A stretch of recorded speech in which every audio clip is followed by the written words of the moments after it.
Hello, Mr. Scott Lemrell. How are you? I'm good, Perry. We do these little shows every couple of weeks now, don't we? Yeah. We had some technical difficulties earlier. We had some fun getting rid of those. And I'm using a microphone now, as you can see, and an Yeah. interface so we can get a better quality of this, particularly when I do the hues for the show, which is part of what we do off world and with associates of mine to help people get their bodies in the trance state. They put it in every night anyway, so to help them go out of their body and start to recover more about what they are, what they're capable of doing. They're not taught on planet Earth at all. In fact, they're deliberately, as they all know, being kept in the dark about almost everything. They're asked to believe in some heaven afterlife on faith with no experience. Governments sponsor that. Or they're asked to just take and swallow whatever the governments tell them without telling them the truth about what they know about extraterrestrial life because it's highly classified still. We started talking about I watched on I think it was the History Channel, documentaries about a little girl in Copenhagen in Denmark, I think it was,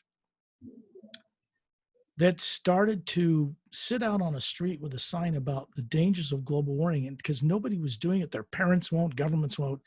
And she knows this girl, this one little girl, is so brilliant, so intelligent, an example of so many kids around the world. She started protesting about this to get the governments aware to fix this ecological nightmare, not just global warming, but the CO2 content, the atmosphere, the fact they burned down 3/4 of the entire old growth forests on Earth already. All our CO2, the ability to absorb CO2, which builds up in the upper atmosphere, is absorbed by forests. They're burning down across the equator around the planet. When that goes, life on this planet goes. The seas produce a great amount of oxygen, but they don't get rid of CO2. Plants do that. So the direction people are heading this world is a destructive one. They're done through habit and greed, oil, the fact that the military-industrial complex of the planet runs on oil, especially during and after World War II. But so much work has been done in solar research now. So many cities and suburbs are changing everything over to solar because its fact is now today, it's about 60 cents to get a kilowatt of hour of power. It's much cheaper than oil will ever be. And it's going to drive oil out of business. Already underway because it's starting to spread all over the world. Tesla cars, electric motors powerful enough that they can take a jet engine in a 4-jet engine jet and change them out with an electric one. They're testing them right now so they can get rid of using fuel in jet aircraft as well. Clean, safe, non-polluting. The technology is here. And I watched companies producing this technology right now. Whole organizations of people in communities doing what's called bioengineering food in cultures where you plant certain herbs next to food in small plots of land. And they're actually adding positive things to the ecology and the atmosphere, composting things. Whole cities are getting involved to recycle everything, and they're producing more quality crops in a greater quantity than these mass corporate cultural farming communities can, that actually use oil to drive that machinery and actually pollutes the earth and ruins the soil. Fertilizers they have to use to try to get soil to work. All of that's heading in a destructive direction. So these kids in Europe have taken it upon themselves to make their knuckleheaded parents and governments wake up. Kids are doing it, their own children. They actually got kids to stop going to school to protest this, to get people to focus the money in because they know they're destroying the world. These kids are so bright. I was so inspired to see that phenomena taking place on a global scale on TV, as documentaries. Very, very cool. I thought I had links on the internet I could have shared with your radio listeners, but this was on TV, so I'll have to research to see where I think the History Channel was the one who did this, because there is huge, huge movements around the world to change the direction this world's heading in, that primetime TV and stuff, major news networks aren't advertising yet, but it's going on. It's coming from the kids upwards. I think that's very inspiring.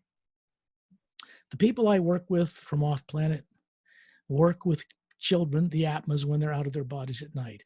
They are the most capable of changing and becoming enlightened when they return to the bodies in the morning. Adults are far more troubled. The adults that run the planet right now. But everybody's being worked with in this way, and this is an example of how this change in this world will come about. We have to get the mass of people on this planet awake enough to want help from other worlds. We have to get the governments that classify knowledge of life on other worlds to get off their stuck, fear-ridden place and to divulge the truth about their awareness of life on other worlds to the whole planet. If we're going to save this planet, right now, the way it's headed, it will destroy all life here. You don't need a nuclear war. CO2 building in the atmosphere alone will reach a tipping point. And when that planet changes because of that tipping point, you cannot reverse it. That will change the whole planet. So we want to avoid that in the next 20 years. To do that, people have to wake up. And I see kids doing it for parents that are stuck. It's amazing what I saw. These documentaries were made by somebody in France. They're in Copenhagen, and Denmark, and Norway, where they're changing their entire system over to electric and getting rid of oil altogether. China, as you know, is going to have all electric vehicles and no gas oil cars in the next few years. Elon Musk's over there. They've got a big factory built there. So there's people, the governments I don't agree with because they're suppressive. They dominate things because they're afraid. But some of them are doing some things that are spearheading, getting it moving around the world. I don't care which country starts it or how. It'll catch on like fire. If you get a country going all electric as big as China, everybody else is going to have to follow her. They're going to be left in the dust. That's a fact, economically and in every other way. So, this is stuff that I want to help people recover awareness of. There are people all over the world right now doing things in bioengineering, bioorganic gardening that is phenomenal. People developing new ways of making geodesic dome homes for a couple $1,000s that are indestructible, beautiful, all kinds of neat stuff. And they're doing it all over the world. Like this company that's replacing jet engines with electric engines in 2 of them and flying them, testing them to get rid of that pollution problem.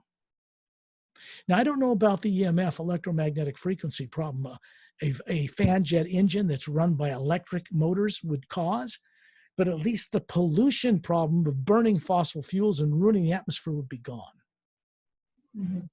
People need to eat less red meat and less, because they're raising massive amounts of cattle now that produce huge amounts of methane, which is far more dangerous in the upper atmosphere than CO2.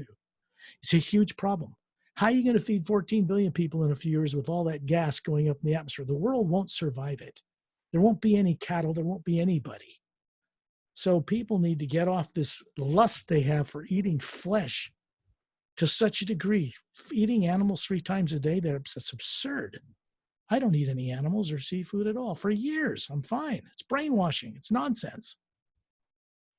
And it's killing people. You cannot sustain a planet run on that kind of lust. I have to use the word lust because it's a compulsive desire to eat what they don't need. People in every health community around the world are putting out now that we should back off eating red meat less and less, both because of the methane problem that millions and millions and millions of cattle create, who are raised artificially, fattened up in 6 months with bovine growth hormone shots instead of a year to slaughter weight, 1,200 pounds. This is all man-made twisting of nature, unnecessary and self-destructive. It cannot be a future on this world the way it's headed, because there won't be one. You do not need aliens to come here to destroy life here. You don't need nuclear war. What we're doing with the fuel we're using right now will do that all by itself. And just in a few years from now, if we don't change it. So I was very inspired to see children around the world are making governments pay attention to this problem, because they won't. This is really fascinating.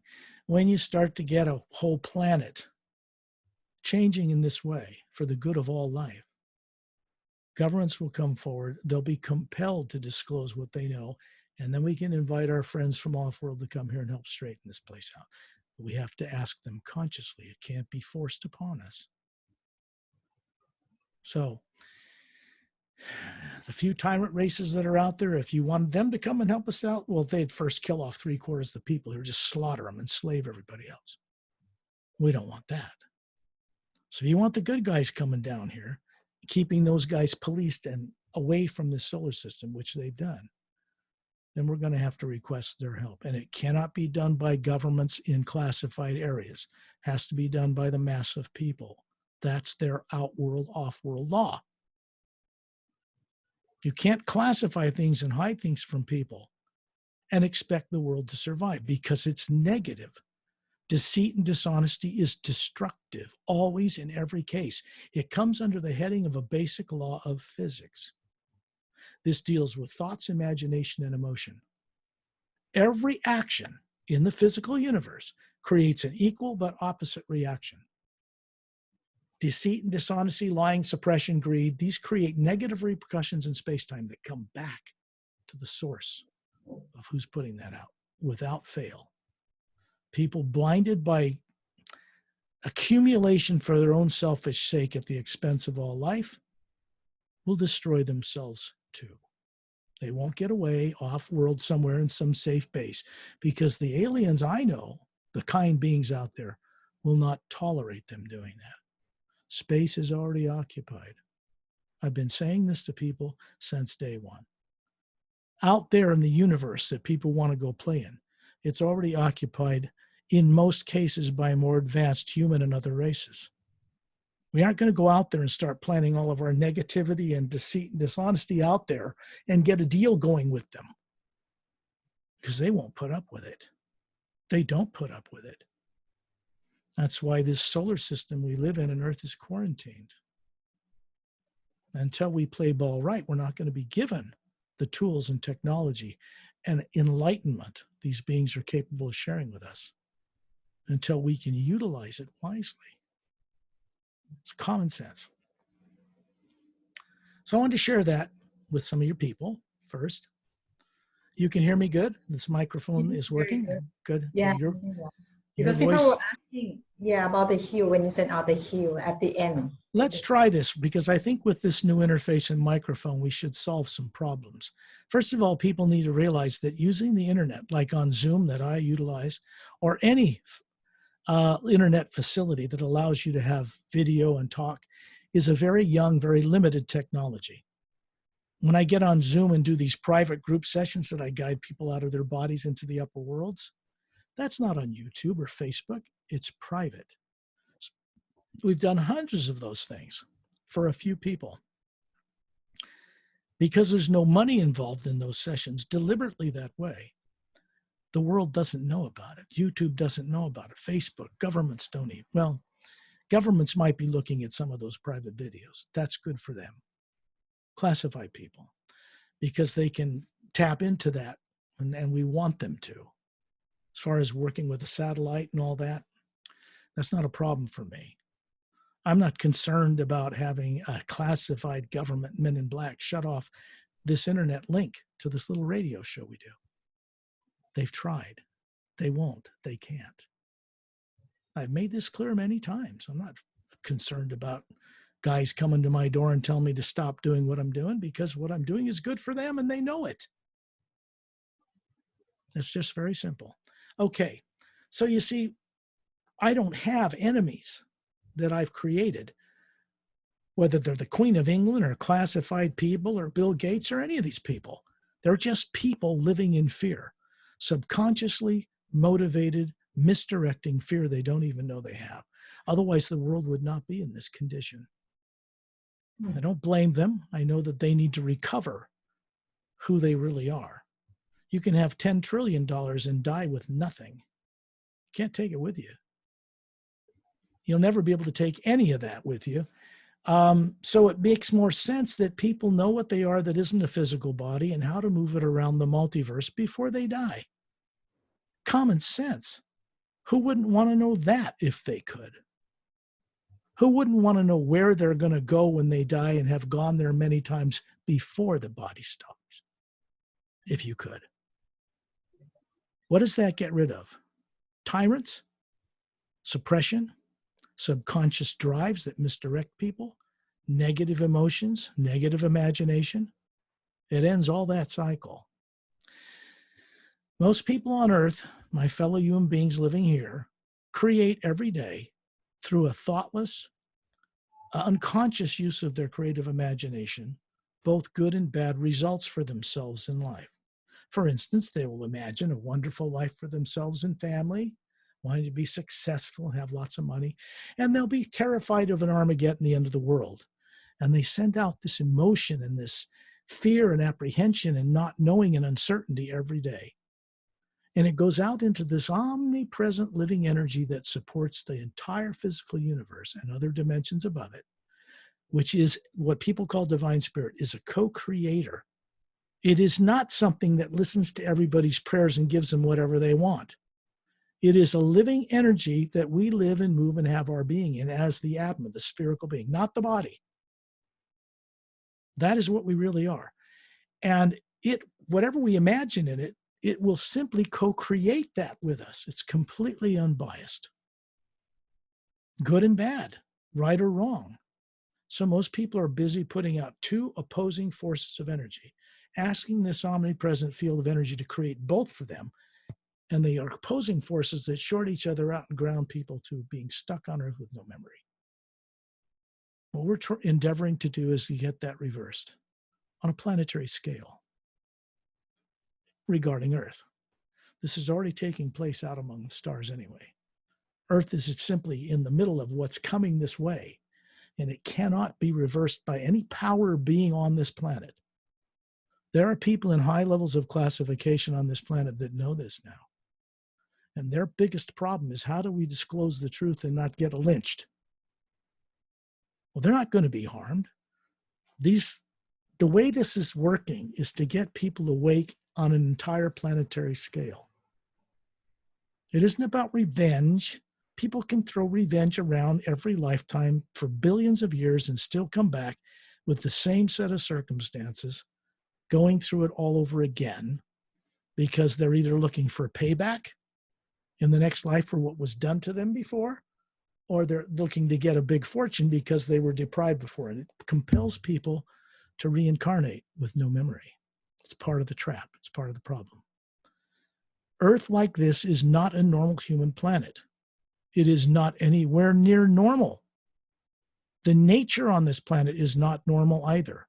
It's been tampered with severely in a history people don't even remember about Earth and the solar system and the galaxy we live in, because they're deprived. They're not taught it in school growing up. Newborn kids aren't learning anything about any of this.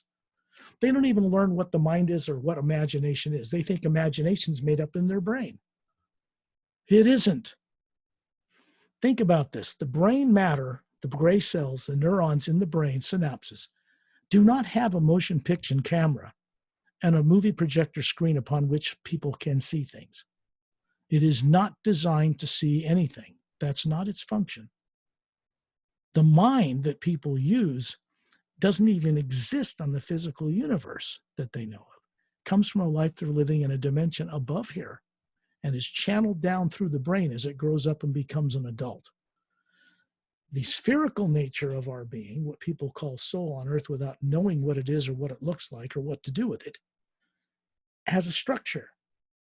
It's made of an energy. It is energy, but it's made of a living energy that is not nuclear or atomic in nature. It's not protons and electrons and nucleons and quarks and quantums or any of that.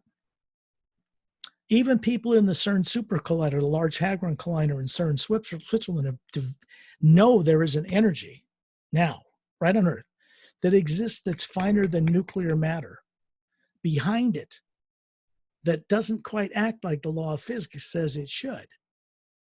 They call it the God particle because they don't know what to do with it. They know it's there. That's good because it heads people in the right direction to discover that there is an energy underneath everything that more advanced races utilize to get around the stars thousands of times faster than the speed of light. And you cannot use that technology unless you understand what that energy is that isn't physical. So you can't evolve very far like Star Trek in the future with warp drive and all that, without knowing what that energy is. And it doesn't work on nuclear radioactive imbalanced isotopes. That kind of technology is only destructive. So it's illegal outside of this planet. So you see, we're not going to take our nuclear arsenals out there among the stars and negotiate treaties with people. They're not going to tolerate it for a moment. So you see, when I say Earth and its people don't have a future in space, like is shown on TV, it's because it's true. We don't. Not the way we are. We have great potential.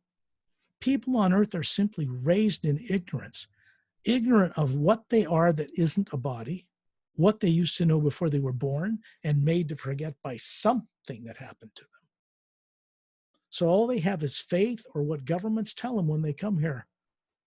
And they live in that and die just as ignorant as they were born, pretty much.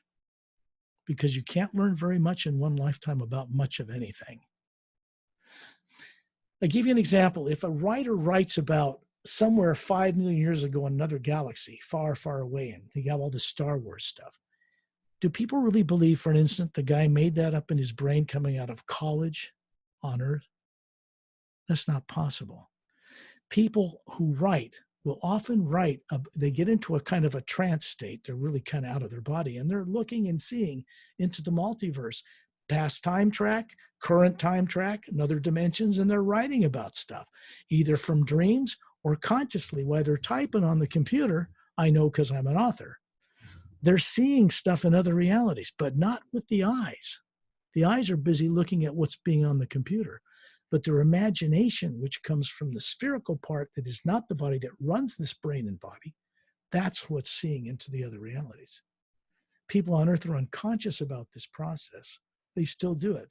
But it's like the difference between intuition, sensing something might be true, or looking at a pretty woman across the street and she picks up on it, turns around and sees you doing it. I'm not talking about lust, just, oh, that's a pretty woman. She turns around and sees it. How did she pick up on that? That's telepathy. It's not psychic. So people are really telepathic, but they're never trained in this growing up, so they don't use it. They just call it intuition. And intuition to them is haphazard. It's not reliable. They don't know if it's right or wrong. Telepathy is flawless. It cannot be misinterpreted. So it behooves people on Earth to wake up and recover some of these higher faculties. That's what my work is all about. The feature film work I'm involved with, based on those books, is headed in the feature film direction. Always has been for 30 years of development. Screenplays are written based on these books. To get into Hollywood, the books that I'm selling, which are separate from my private work, which doesn't involve money, have to get to a New York Times bestseller level. And even then, Hollywood won't take notice of it. It's got to be a phenomena for them to say, oh, there's potential box office. And you have to get agency representation about those projects to even deal with anybody in Hollywood. And you have to produce a film or something very extraordinary and produce it and show it to Hollywood without their help. That's how the doors open in Hollywood. That's how new people and new directors come aboard. They do something and show it. It's impressive, and then they open the doors. That's the only way it's done. So some of the people that have been developed in the background, go ahead, Perry. It would be great if your book become a movie, for people to see around the world, and then they will get. See this book here? These images come from direct experience, my experience with these beings. This, what is shown here on the cover, is what the Atma or soul actually looks like. Mm-hmm. It has a structure. It's spherical. It has different layers, different faculties. This is what we are, this white energy that is comprised of the same energy as what people call the Supreme Being, the Source itself. Exactly the same. And it is this that runs these DNA bodies. They're machines of a type. They run at 98.7 degrees Fahrenheit, carbon-based. The brain in that body is the multi-billion circuited neuron center to be able to run all the faculties of body, seeing, hearing, taste, smell, touch, perception, depth perception, basic understanding of what it learns growing up in a lifetime. But there's not much any one being can learn in one lifetime. This part of us, this aspect of us, knows about all the existences it had in the multidimensional universe on many dimensional levels, on many planets, and many other lives. You wake this up, it gets in control of this more consciously instead of unconsciously, and then it starts to change the DNA, the brain's capacity, get it to work 100%, that kind of thing. So this Emerald Doorway is book one of the Parallel Time Trilogy. These are written. This one's published. So over 30 illustrations, very defined, of characters and scenes in this book. This is about extraterrestrial involvement, good and bad, over 100,000 years ago, before the last polar flip took care of this planet and wiped everything out, Lemurian, Atlantis, and all that.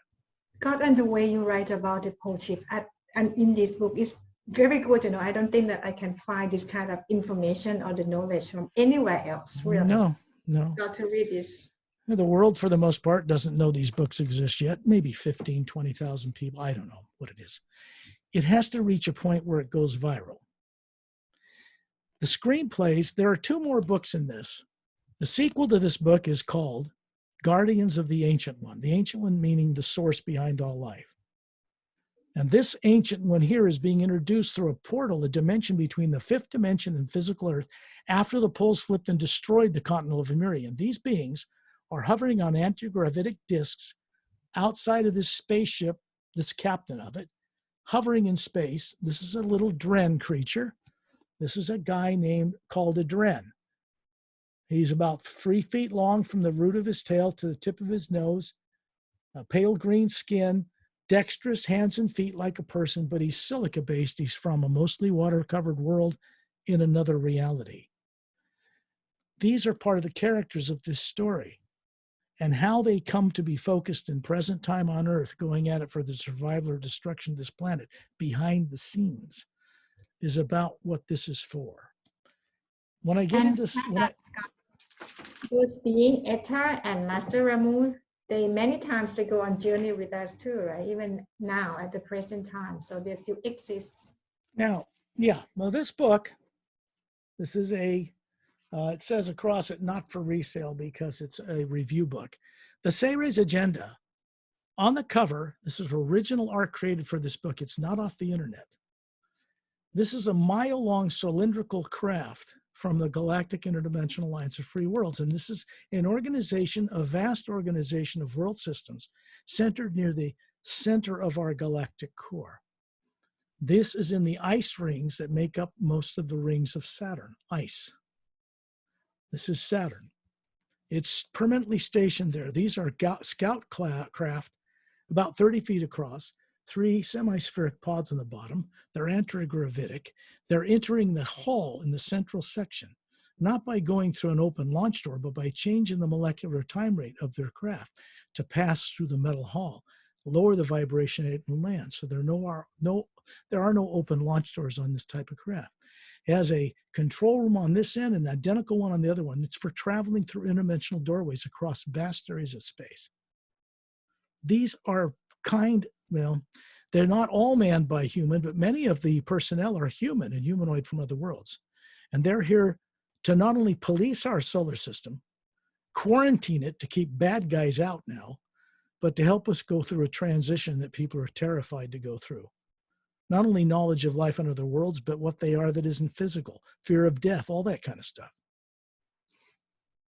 In this book, this is about what extraterrestrial life on vast areas of outer space and higher dimensions are doing right now that has changed the prophesied destructive direction of this planet permanently.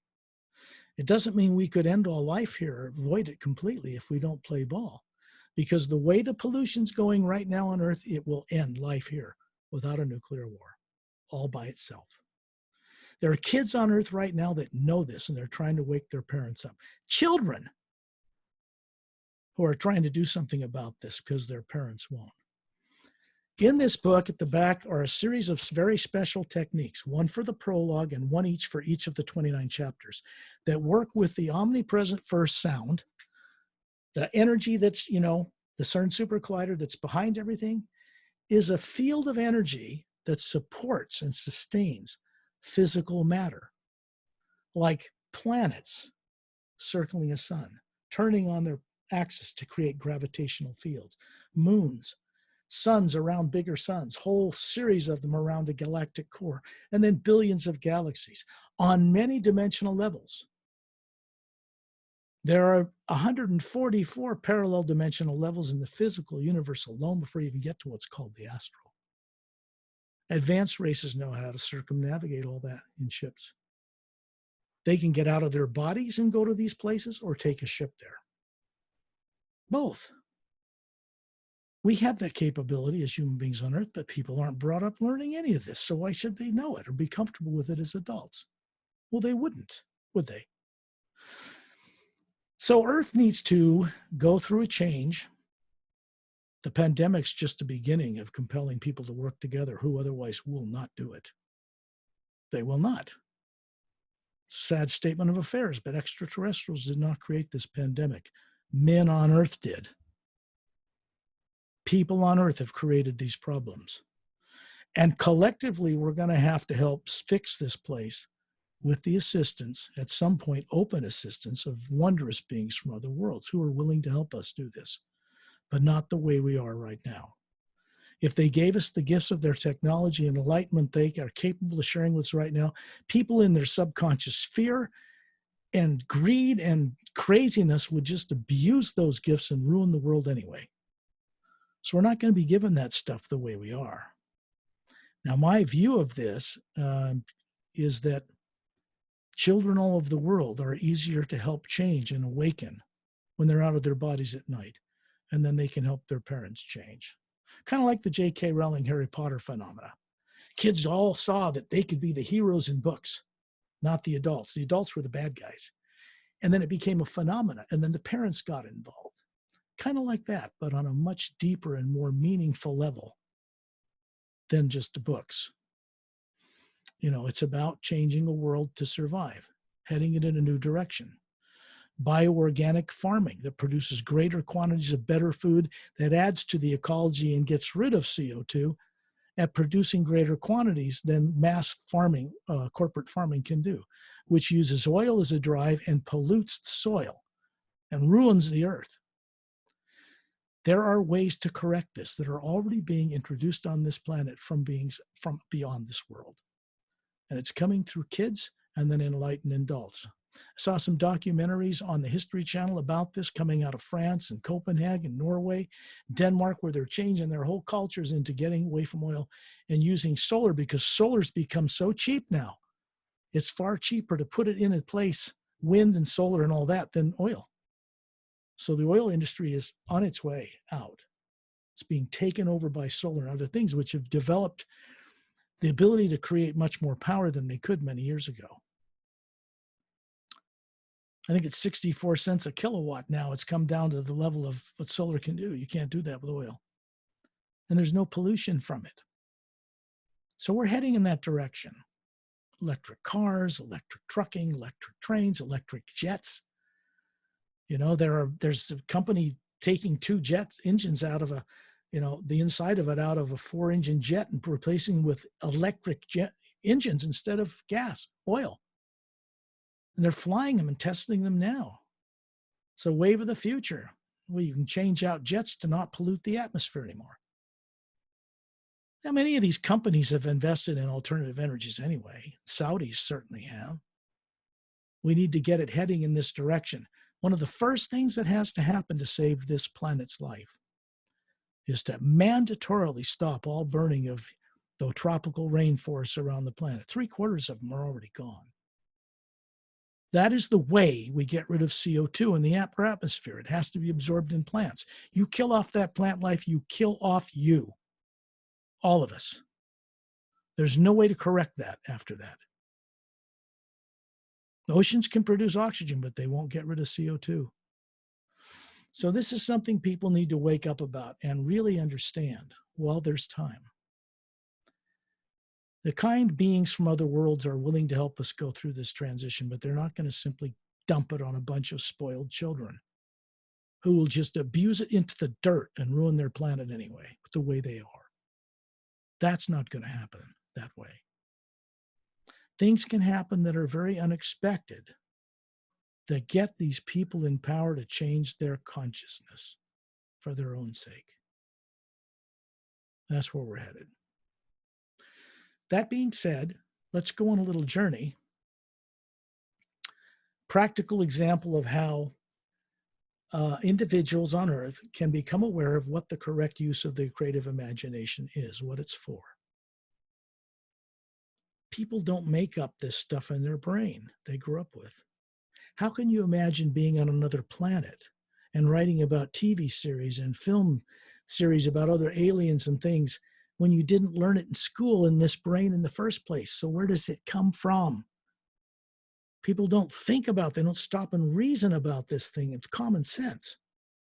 It doesn't come from the lifetime they grew up in, one lifetime. It comes from something beyond a body and a brain.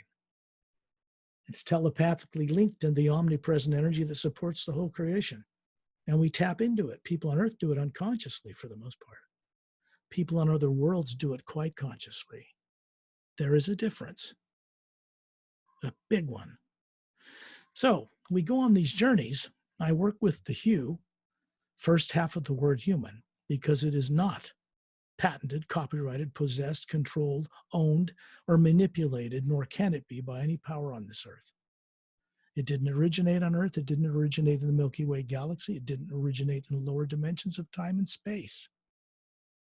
And it is one energy operating on different vibrational levels behind matter on different vibrational levels, supporting it. And there are wondrous beings who are called silent mentors that people on Earth have no idea exist, that run the mechanics of creation. Dimensions, galaxies spinning in space, levels of them, and doorways between higher realities. The void known to most Buddhists is not the end of all eternity. There are many dimensions far above it.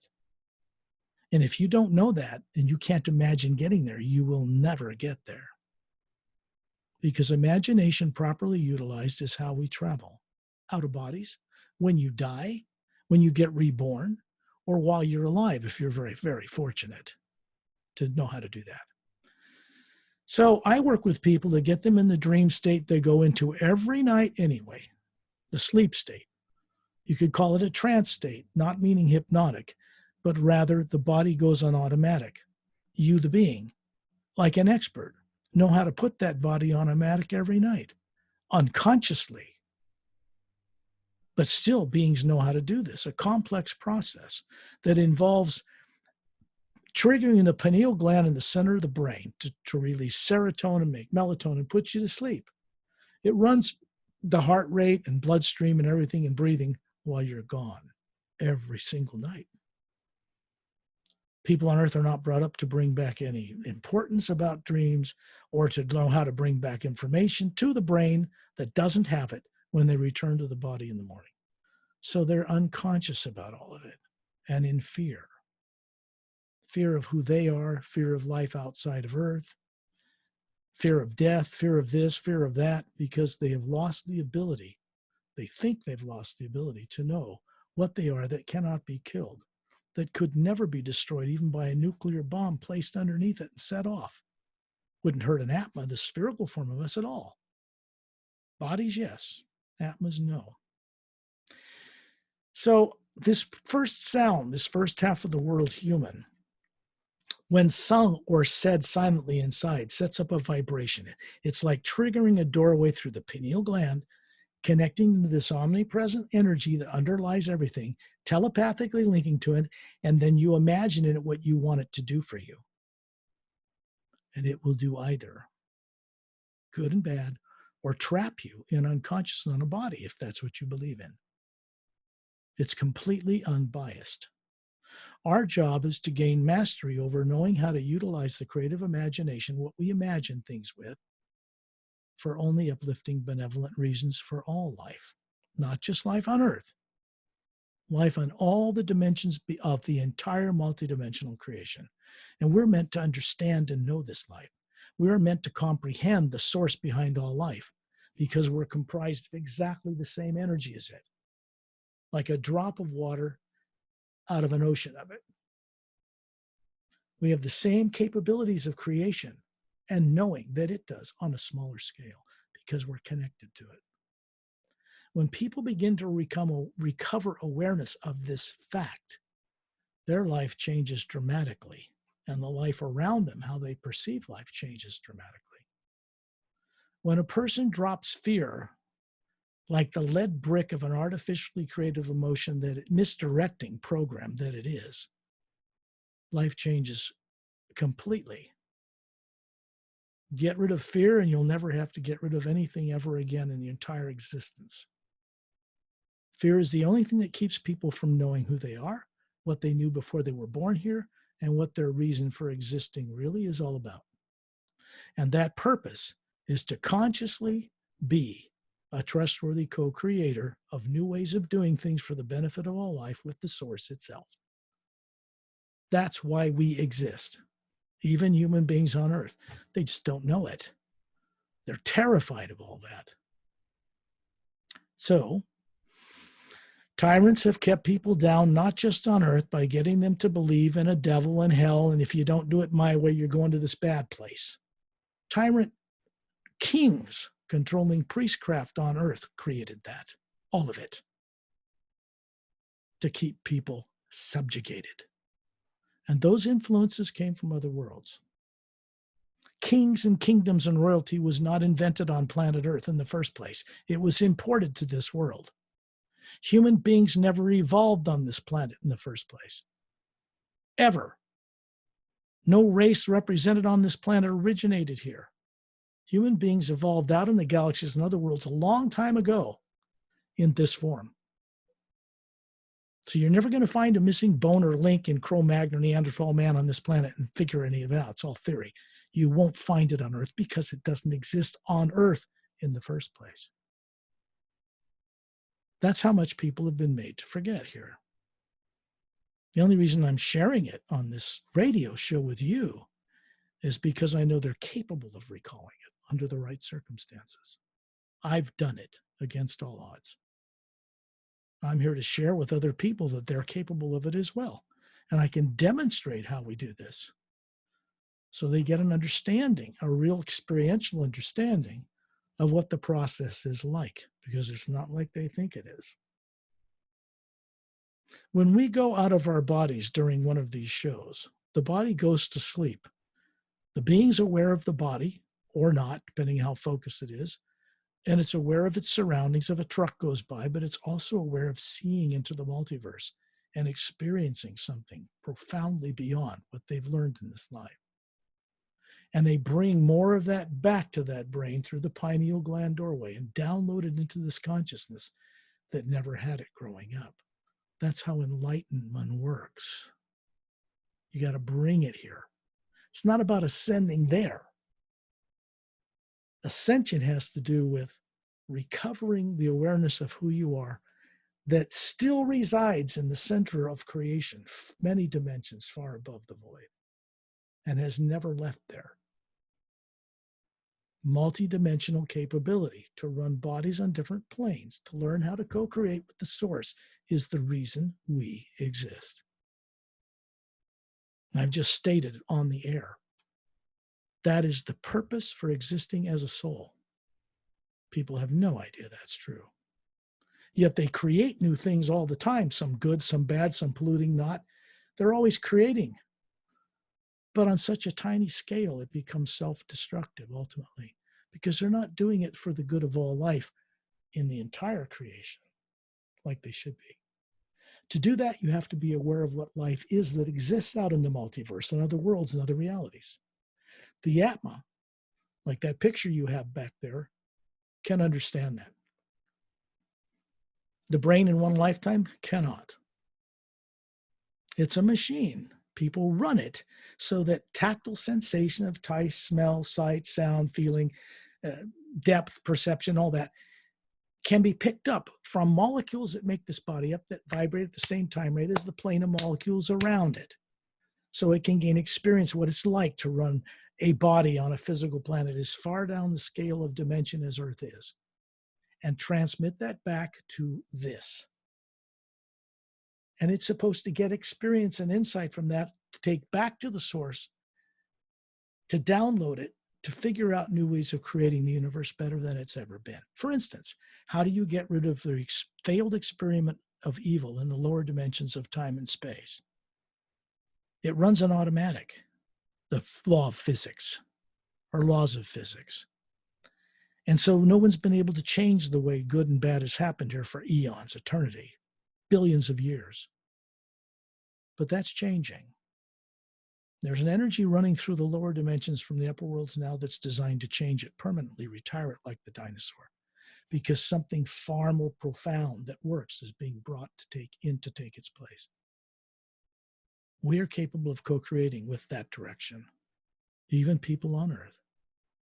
As far as outlandish as it sounds, they actually are capable of creating with it. I do it. I'm just an Atma like you or anyone else. I co-create with this omnipresent field of energy on every plane of existence. My endeavor is to help the rest of people on Earth recover this awareness. First, you have to recover what you've been made to forget in order to move further into a enlightened depth and wider perspective and understanding of the nature of the multidimensional creation we live in. No being has ever been limited to one lifetime in one body, but most people on Earth believe they are, and their belief traps them. We're also responsible for the condition this Earth is and the experiment of good and evil on some level. Why? Because we originate from the source as an individual Atma with the same energy. And if those dimensions, as I'm describing, exist beyond time and space, they do, then we were at the beginning, weren't we? And we're responsible. Bitching about evil won't change it. Changing the way it works will change it. And we have to do that collectively, not just people on Earth. All the vast hosts of beings out there that are awake about this now, that are moving things in this direction. So this is very encouraging information. Let's go on a journey.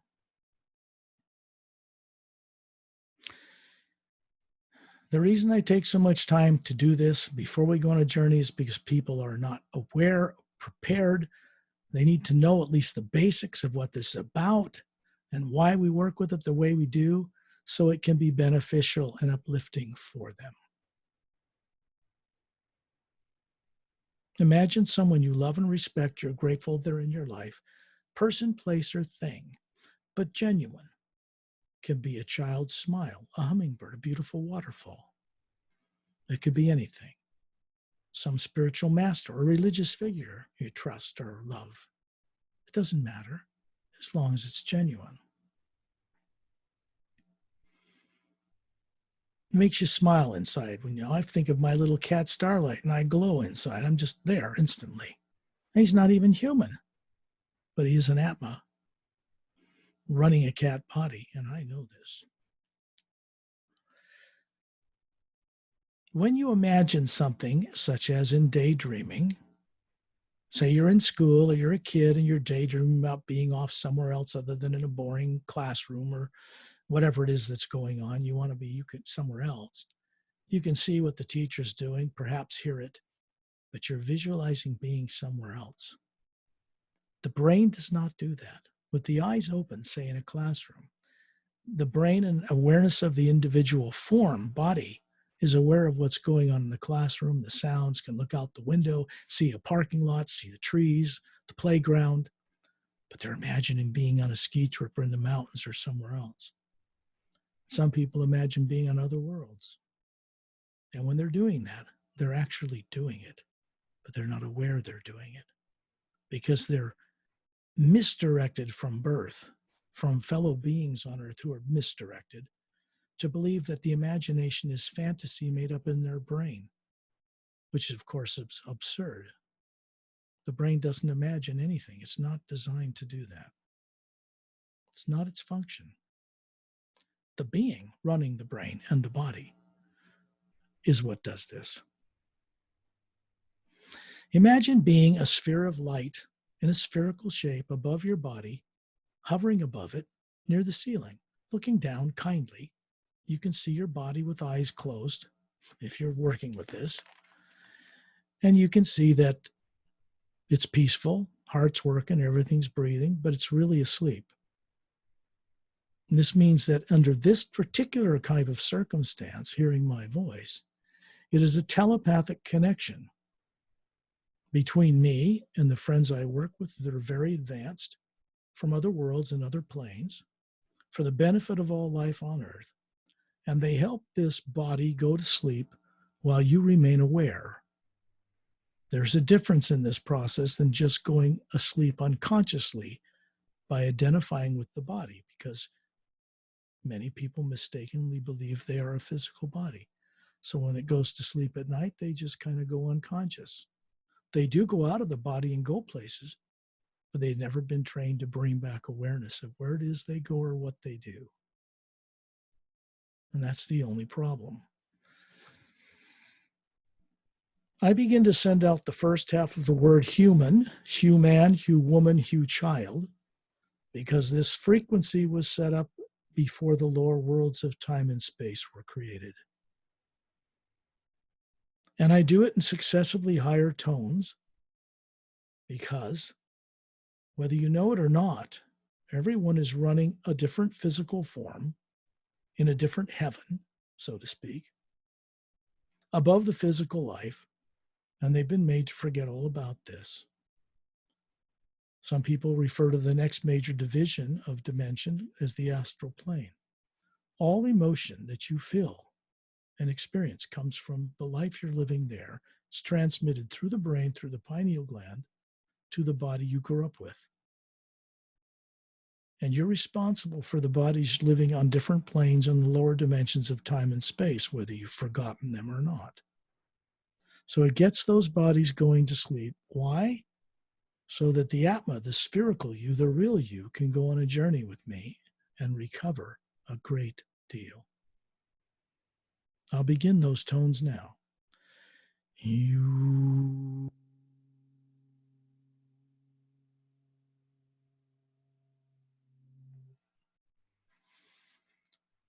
You.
I have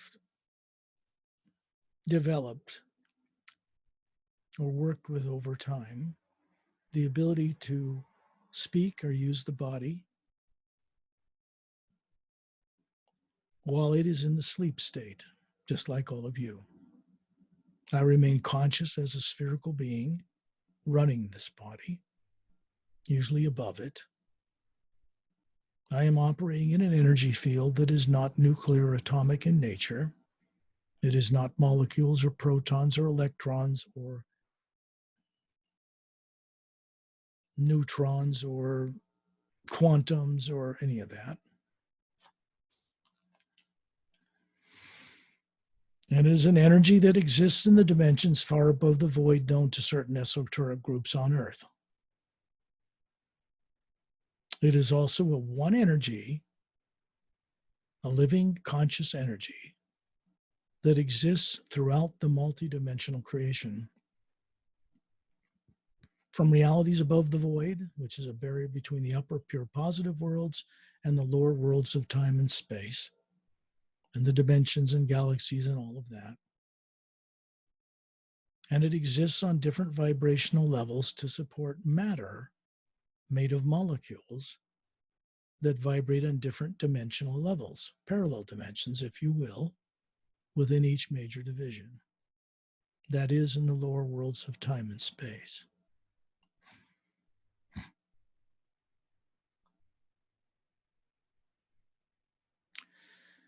When you look down on your body, realize that you are seeing and hearing telepathically. The body, with its eyes shut off, the brain is off. There's no light coming into the eyes.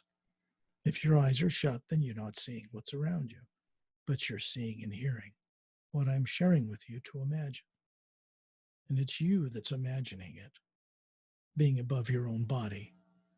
Be above your atmosphere at 10,000 feet in the air, whether it's night or day, looking down through the roof of where you live, seeing a sphere, you hovering there above it. And yet you are a sphere hovering in space, up in the air.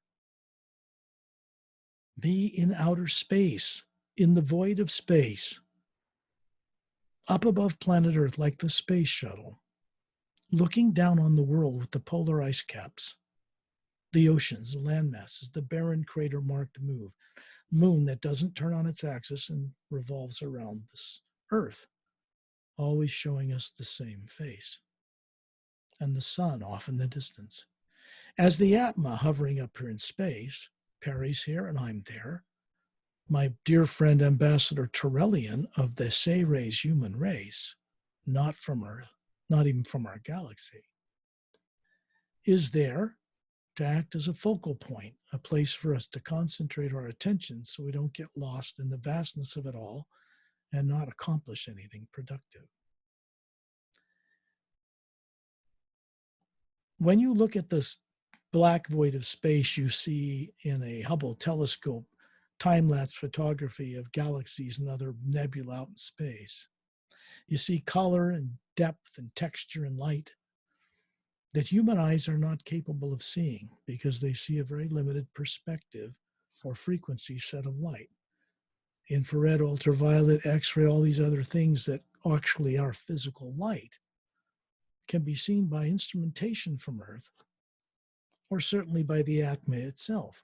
So when you're in space now, a bunch of us in a circle as spherical beings next to Torellian in the center, and you're looking at Earth and the moon, you don't see a black void between the Earth, the moon, and the sun and the stars, billions of them.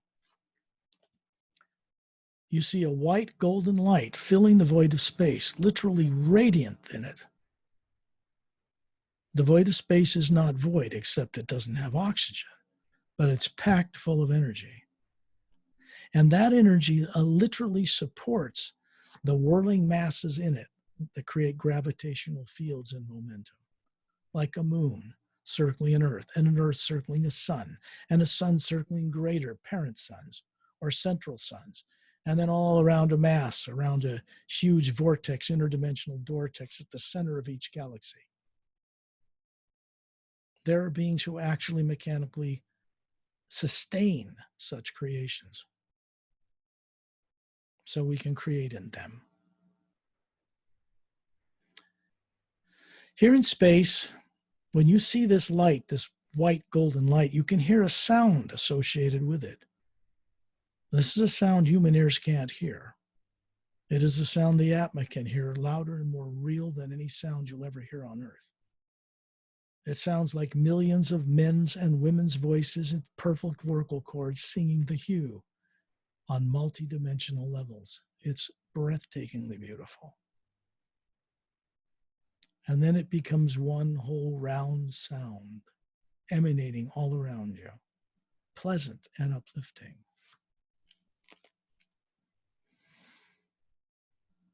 And then you hear like the crashing of ocean waves along a mystic shore, like the even rolling of the sound of a wave crashing on a beach.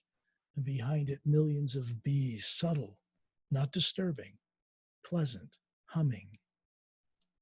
And a single high note of a flute playing a hauntingly beautiful melody, some far off place. And here you are, out of body, above the earth, free as a bird. Heat and cold don't affect you. You don't need to breathe oxygen here. The radiation from the sun will not harm you. And you begin to see my friend Terrellian show you what he looked like in a physical human form over 1 billion years ago. And you begin to see appear in front of this sphere that he is, a little brighter than us. It has all the layers in it like us, from a white core, yellow layer of teardrop shapes around it, then orange, then red, green, blue, lavender, violet, surrounded by a golden halo of energy, which emanates from the white core itself, is a shield that surrounds the Atma or soul during its sojourns running bodies in the lower dimensions. And here you are experiencing your true nature, what you really are and have always been. What you are here did not get created in time and space, even 100 billion years ago. It existed in the beginning before the lower worlds of time and space were created. Many Atmas have forgotten long ago where they came from or that they're meant to return to become co-creators with that source. When you look at the billions of stars that make up our galaxy, radiantly beautiful, they're clearly visible even in this supporting white golden light. Terrellian's body taking shape is 18 feet tall with long, slightly curvy blonde hair, big blue eyes, slightly bigger than Earth human, handsome, about 36, ageless, much taller than any human on Earth. 18 feet's pretty tall. And he's one of their shorter ones. They immortalized their physical bodies over 1 billion Earth years ago by dematerializing it and storing the DNA structure in one of the teardrops in the Atma they are. So when they need one, instead of carrying it around every day like we have to, they will work with the omnipresent field of energy in space and simply utilize that energy to manifest the physical form you see standing in space there. Kind of a white Greek tunic gown on, bare feet, and he's got 2 thumbs up, simply putting out a consistent energy of encouragement, and will remain consistently putting that out until people on Earth get it. Allow themselves through their own courage to recover their ability to have dominance over any form of negativity, any form of negative being in or out of bodies, or any misuse of technology. Because in truth, the Atma supersedes all such lower creations. When the Atma becomes aware of who it is as coming from the source, it no longer is vulnerable to the negative influences that surround it. It lets go of its habit of focusing on fear of the present and the future. When that happens, everything changes. We are in space around Terrellian. There are others that are coming on this journey with us. A couple that are 10 feet tall appear in the circle of beings, that's all of us listening to this show, who are really doing this and really want to know. And they are human, a little different than Earth people. There is a sphere hovering behind the forms they're showing you, beautiful and luminous like us. But the forms that they show you standing in space look like physical bodies, but they're made of energy. They're 10 feet tall, the man a little taller. They have long silver hair. It looks like polished silver metal. But you know it's soft. They have violet colored eyes, beautiful, very handsome, beautiful men and women, about 36, with a long flowing gown on. They have ivory colored, like moonstone skin, longer fingers and legs and neck than us on Earth. Otherwise beautiful. They move like swans with elegance. They are showing you what their physical bodies look like on the planet they live on the other side of the Milky Way galaxy, that is 4 times larger than Earth. No polar ice caps, a number of little continents around it, oceans between them, and domed cities all over. They also have a moon, 3 of them, the size of Earth at different distance, circling this planet. No polar ice caps, domed cities on them as well. Domes are very crucial, very important. And out in the distance, you can see, right in space, because they're showing it to you, just popping up in space between all of us, that their planetary system circles a trinary sun system, a big, bright blue, hot blue-white giant star, one further out yellow like our sun, and one further out it's called a red dwarf. They're showing you bodies that exist on that planet that are more than 3.5 million years old unaged. This is a different form of immortalization. They are masters of genetic science. In more than half of the entire Milky Way galaxy where their domain is, there has never been war. The other half, where the Galactic Alliance is, there has been.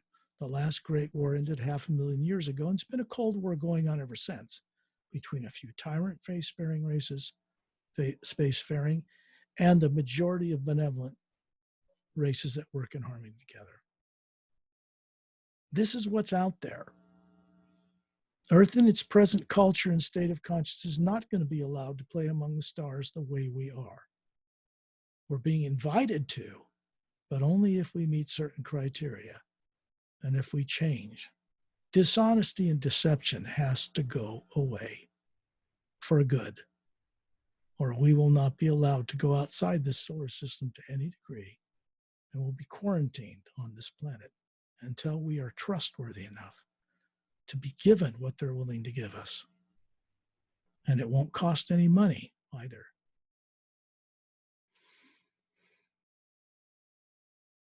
The man's name is Donantalus, the woman Freshun Muntas.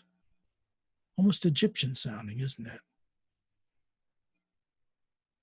These are friends of mine. They are master teachers. They teach in a place called the Hue Expansion Ray Academy. That place exists beyond the void known to certain esoteric groups on Earth, beyond the first plane of the higher worlds, what is often referred to as the home of the Atma, and into a special dimension that was created between the 5th and 6th dimensions, above the void. What goes on there today is the co-creating of new ways of doing things for one purpose: to retire the failed experiment of evil and good in the lower dimensions and replace it with a new ray of consciousness now blended in the omnipresent first sound behind all creation, the hue. Hue, when I do it, hue simply mimics the sound that's behind all creation. It's a way of connecting into it so you can hear and see it for real. This is how it works. This key word is hidden, the first sound behind all creation, sometimes referred to as the first word that's missing in books on Earth.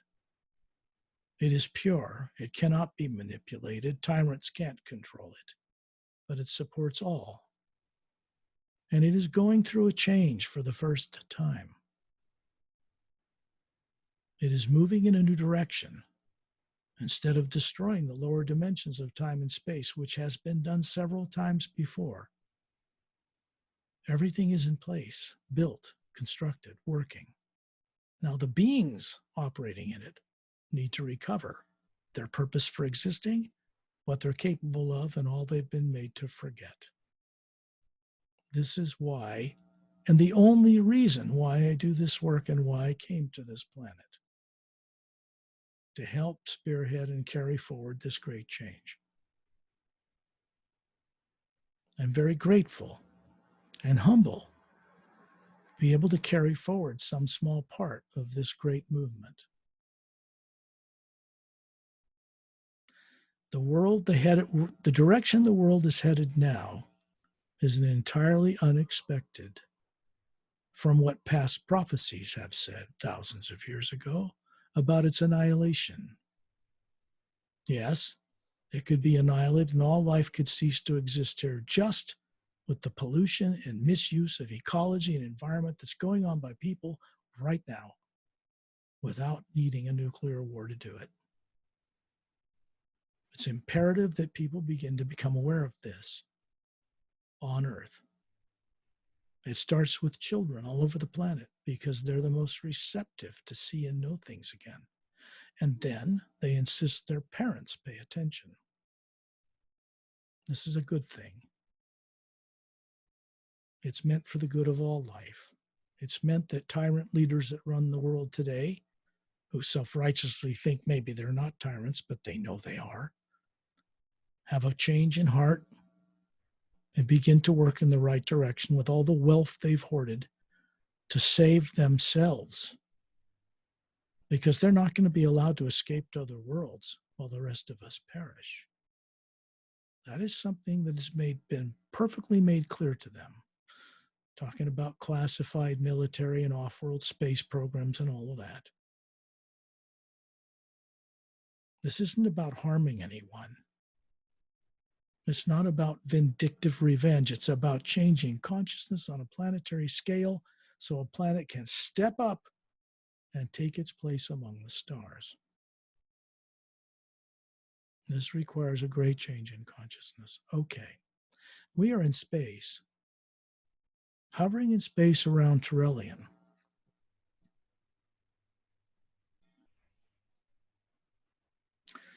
Let's go on a little journey to visit a spacecraft which is stationed in the ice rings that surround the planet Saturn in our solar system. This ship is what's called shifted out of phase. It's very real and very solid, but it's at a slightly higher parallel dimension molecular time weight rise. So if craft from Earth were capable of getting there, they wouldn't see it unless the beings aboard wanted them to. And they certainly could not be attacked in any way that would make any sense. The ship is a mile long. See yourself hovering above the ice rings, right near the big giant gas planet Saturn. All of a sudden, we are there, hovering around Turelian, all of us, looking down on this ship, hidden just under the layer of the big chunks that make up the ice rings of Saturn. Because that's what makes up the ice rings. The rings of Saturn are ice. And you can see a number of scout craft, 30 feet across, disc-shaped, kind of a cobalt, little blue dome on top, 3 spheres on the bottom, with a blue light around them, an anti-gravitic light like the one around the parent ship. And you can see them moving in a long curved stream, 12 of them, to enter the central section, midway down the entire mile-long cylindrical hull of this blue-gray metal. You can see a control room in the front with curved, sleek windows and people working inside the control room. There's an identical one on the other end. And you watch suddenly close up, you can see one of the ships changing its molecular time rate, an electromagnetic field phenomena, until it becomes kind of transparent. And then it moves right through the metal hull of the ship, and you can see through the ship and see it land on a massive hangar floor next to others. And then you see each one of them do it in turn until all 12 have entered the ship. This is an Emerald Star cruiser. It is a mile long. It's one of many from the Galactic Interdimensional Alliance of Free Worlds, which is a massive organization of more than 450 million world spacefaring races between many parallel dimensions that's centered near the galactic core of the Milky Way galaxy.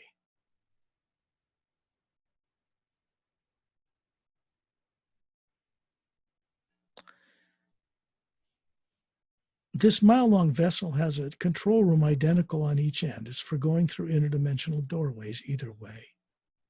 It can travel to other galaxies.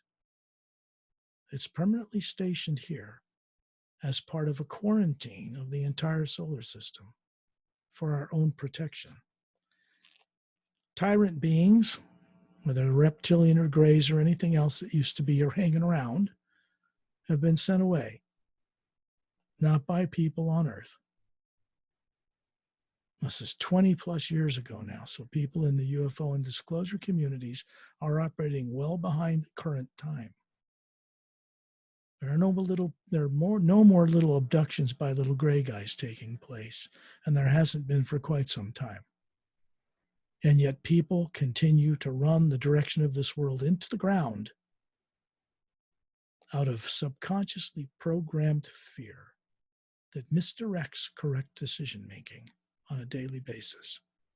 And this is one of the great tasks vast orders of beings have from other worlds to help people when they're out of their bodies at night recover who they are, so when they return to those bodies in the morning, they're more enlightened and more aware, more courageous and more capable of making change.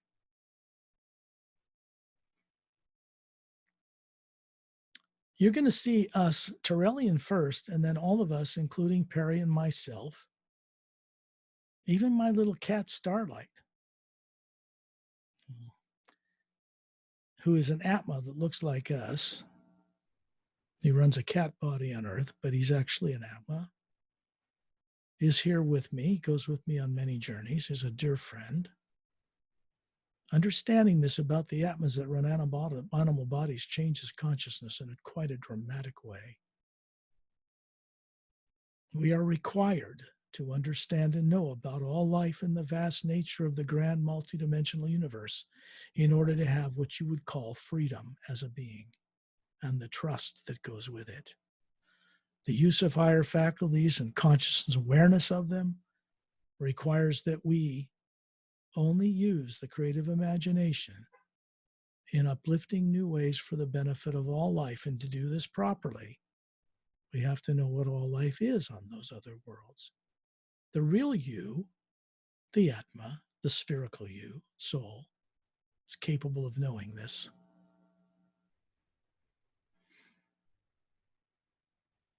And then you can see Tyrellian move towards the central section of this mile-long ship. You can see horizontally placed oval windows running down the entire central section of the hall, clear around it.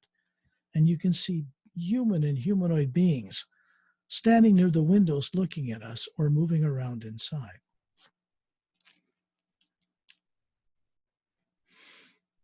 And Tyrellian passes right in through the metal hall, and then all of us do. Every one of you moves through the hall without effort. You're not even a spaceship, you're an Atma, and you can move through matter at will.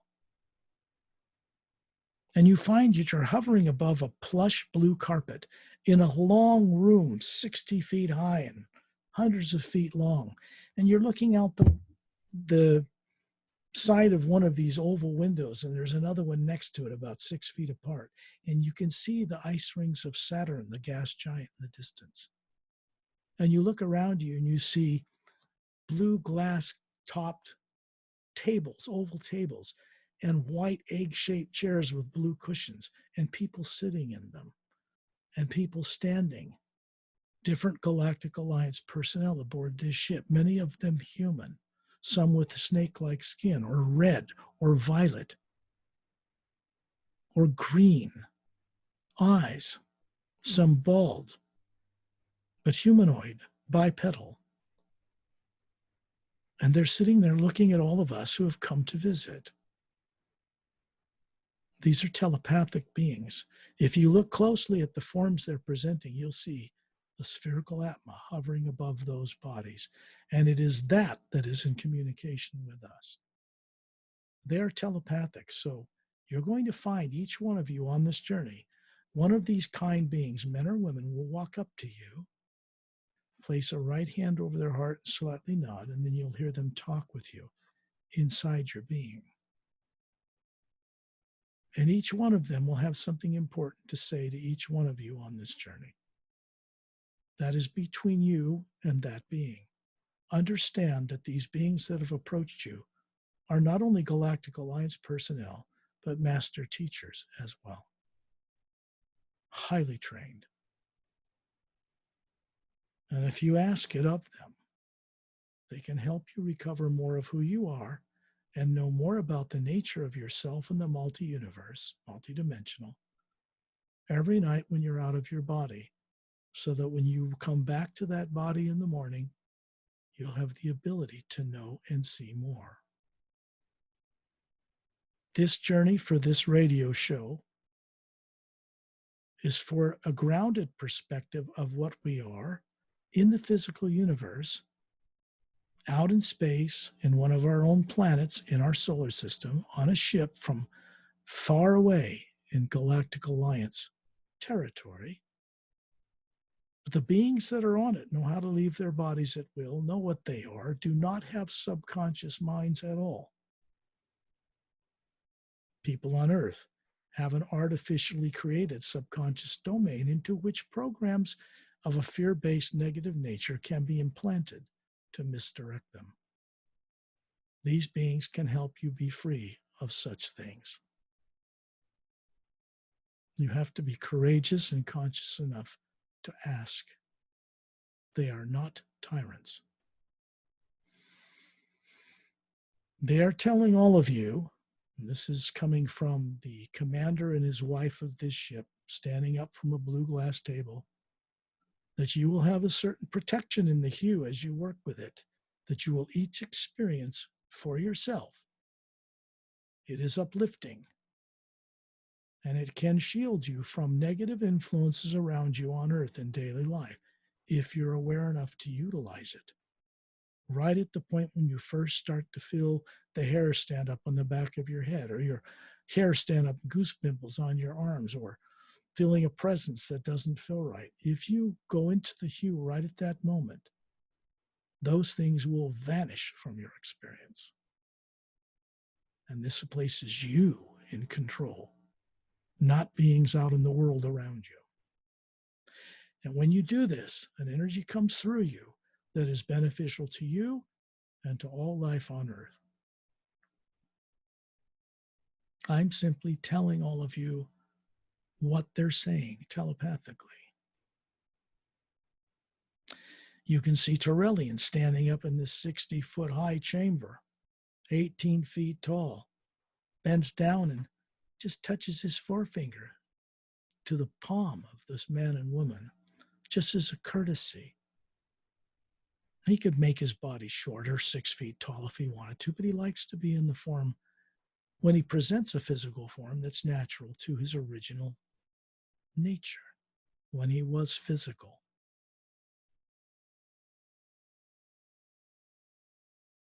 Find yourself above this ship, looking down on it again, surrounding Torellian, and you can see right through the hall these kind beings just waving their hand up in the air at you. And then,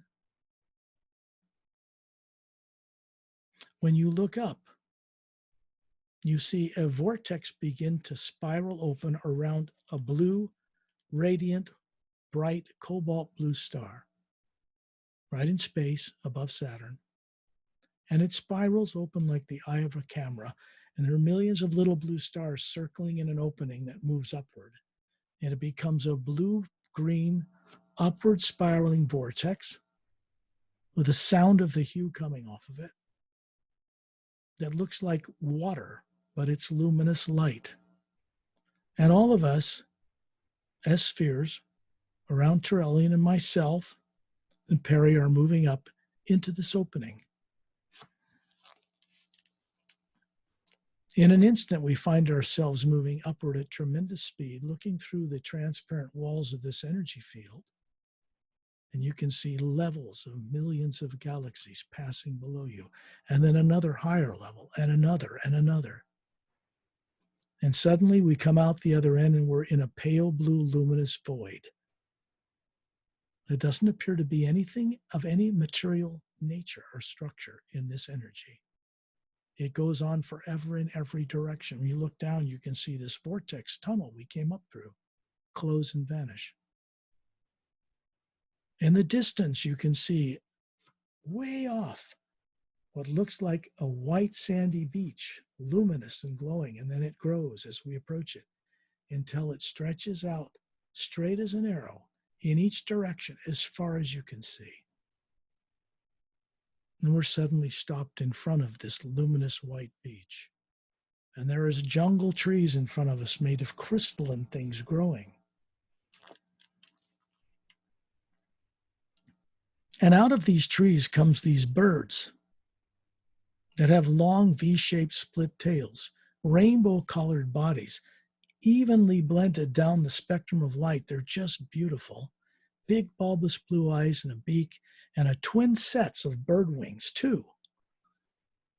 Like a dragonfly, but these are birds. Hovering like a hummingbird, singing with beautiful vocal cords the hue. And they are fluttering in front of us, dozens of them on different levels, men's and women's voices coming from these birds that just is beautiful. And above them, you see a sphere, an atma like you, hovering above them, running each one. These forms are made of what's called atma plane, or the energy of pure positive nature above the void. They don't reincarnate. They don't have past lives here. There is no time and space here, as is known in the lower worlds. Every one of you on this journey originates from this place, and before that from much higher realities above it. And we move over the jungle, following this white path until it comes to a clearing. There's a white marble floor 100 feet across and a fountain sitting in the middle of it. And in circular patterns, concentric circles, a botanical paradise of well-planted flowers, trees. And there's a white path on the far side that winds its way up a hillside to a long, white, snow-covered mountain range. And at the base of it is like a palace, different crystalline towers and structures. And in the middle of it, it looks like white marble steps and blue marble steps leading up between columns that are like Greek pillars or Roman type columns. The beautiful cobalt blue dome on the top of a building. And at the edge of this path, at the edge of this white marble floor, is a man standing there. Bare-chested, strong, muscular, bare legs, a little white tunic dress from his waist down to above his ankles, 2 golden bracelets on each of his upper arms, bald and bronze-skinned, about 36. He appears ageless. Has his right hand up in greeting. This being's name is Satnam. It just means true name. It just means the hue, really. And he is the custodian, the caretaker, the administrator of this place. He's aware we are here. And you can see in this fountain a statue that looks just like him. And out of the palms of his open hands down at his sides is flowing this white golden light that's filling this bowl up with a radiant, luminous white golden light. You can hear the sound of men and women singing the hue coming off of it. Flows over the outer scalloped edges in an even luminous sheet and disappears through the ground. Each one of you are invited to go up to this fountain. You can see 12 golden cups on golden hooks. You don't pick them up with your hands. You will a cup to get lift off of a hook, dip in this water, and then you see a mouth open up that looks like your human body. Pour it into your throat. It goes up through the top of that physical form into the white core of your being. This is like taking a drink of eternity. And this is going to affect your pineal gland in the center of your brain, all the way down in your body that is asleep on Earth, in good, kind, uplifting, enlightening new ways. Then you see the fountain turn into a shaft of white golden light, and the statue disappears. Each one of you now have the opportunity to move inside that shaft of light, which runs all the way up into the blue atmosphere above Satnam's realm. And you're capable of having this energy roar through you, through the white core of your being, because it's really the same energy. It doesn't harm you. This is for remembering, recall.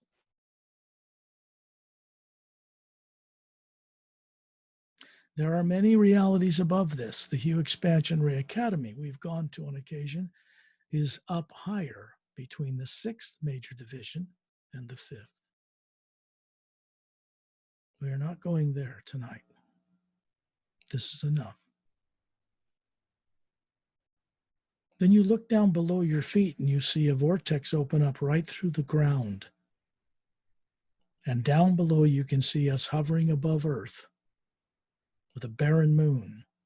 And you can see all of us still there as spheres, hovering around Turellian with physical forms that look just like you, about 36, perfectly healthy.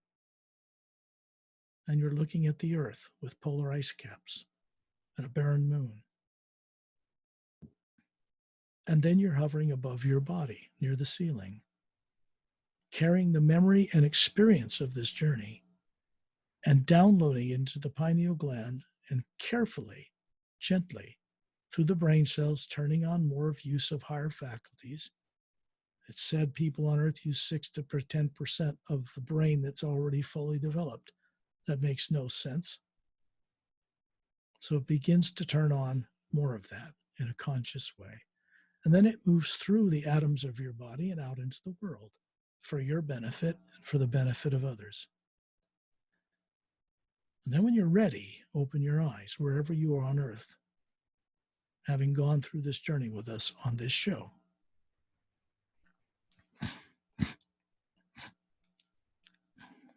Wow. Great show. I think it took you out of your body for part of it. I could see that.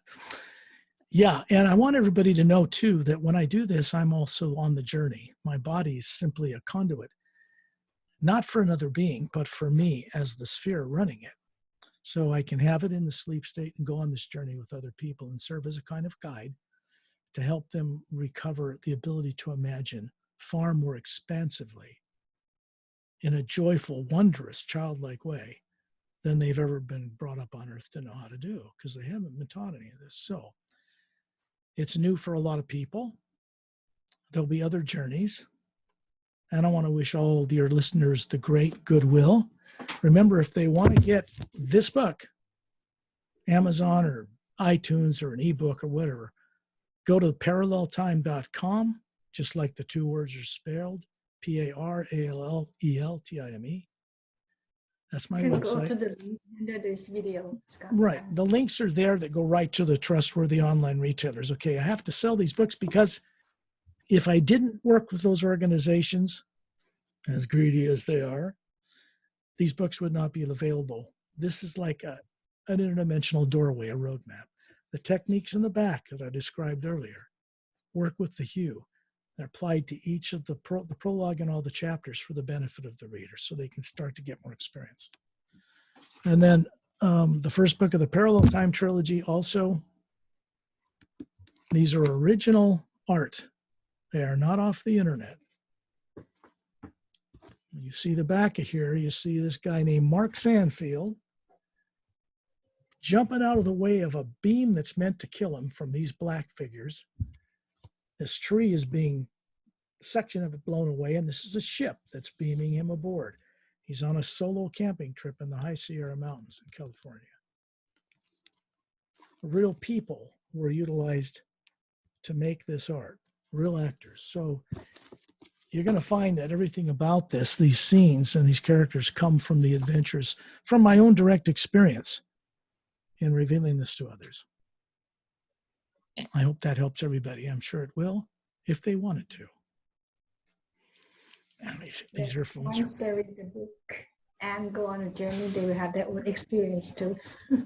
well, if they were half alert, they had their own experience right now on the show tonight. It's not just about telling people data and having a radio show and entertaining them. It's about having them go and do this stuff with us for their own benefit. They have the ability to remember this. Why not start somewhere? Correct. Well, thank you, Perry, for hosting this. It takes Thank courage. You had a lot of courage to do it because nobody else is. Yeah, there are people being prepared.